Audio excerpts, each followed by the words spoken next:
Boneworks is one of the first games that would pop up if you search for what are the best VR games out there. But why is that?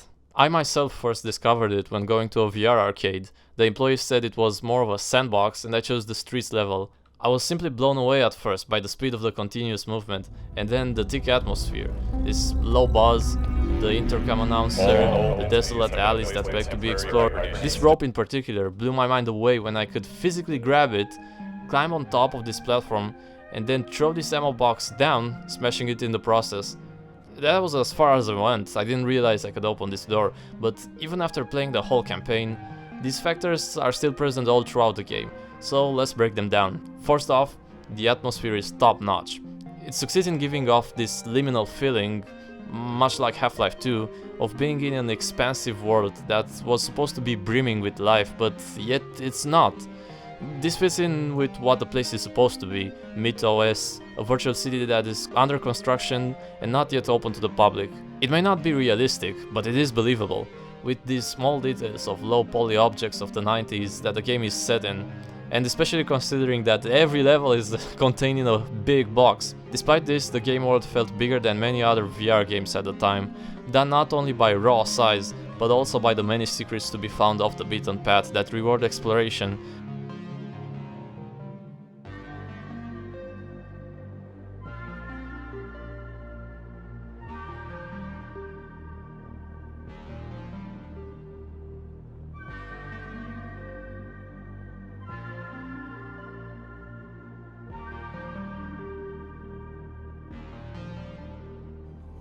Or how in the arena you can just completely bypass it by stacking some boxes and jumping out of this little gap, and then you can pick up the king. Hey there! Or you can just jump down and get to the next level, where he magically just reappears even though you just beat him previously.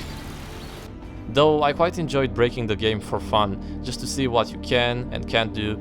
Just like here, you can actually climb on top, break this glass, and jailbreak out of the entire level. You can just go out of bounds and complete it way easier. Now all of this is fine and dandy for making a good flat screen game. But how does Boneworks succeed in being a VR game? Well, that is through interaction and immersion. Hands down, the fact that you can pick up almost any object you see in your hand, pun intended, is what makes this world feel larger and the game longer than any other at the time. Many people praise how here you don't use game logic. You actually think, how would you solve this in real life? And that is because the game uses physics interactions that change every time instead of fixed animations. In VR, puzzles or interactions that are physics based aren't just a gimmick, they are how you get immersed. With every gun reload, where you take out the mag, put it in and drag the slide back instead of pressing a button, or where you quite literally press a physical button in-game instead of pressing trigger while a laser is shooting from your fingertip. Every ingenious way to make use of cover or use boxes to climb is a step closer to feeling like you are actually there, and this was quite probably the first game to do this right. Then the fights with null bodies felt way more frantic when you could grab their arms or legs and try to throw them to the ground. Now all of this is great, but what elevates this game to God tier in my eyes is the music. I never quite liked electronic music, with me leaning more into metal, but the synths used by Michael Wyckoff suit the game incredibly well. It goes perfectly with the mood of the game. No wonder that in his making of video he said that he first played the game to get a feel for what he's supposed to elicit. I even tried to myself to learn the motif that is present in all the songs on the electric guitar.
Now it's harder to comment on music, but it gives this moody, curious, lonely and grand feeling that's right up my alley, and I often find myself listening to the soundtrack by itself in the background. That's just how much I love it. I pondered if it was mainly the music that made the game seem so much better, but after the sequel of this game released, Bone Lab, it's now clear that even a great soundtrack can't save a game that is lacking, with it somehow discarding many of the great design choices that this previous game had and I have just mentioned, but that is a story for another day. If you want to see a video about why Bone Lab failed to meet the hype, then comment below and subscribe if you want to see more videos like this. Have a great day!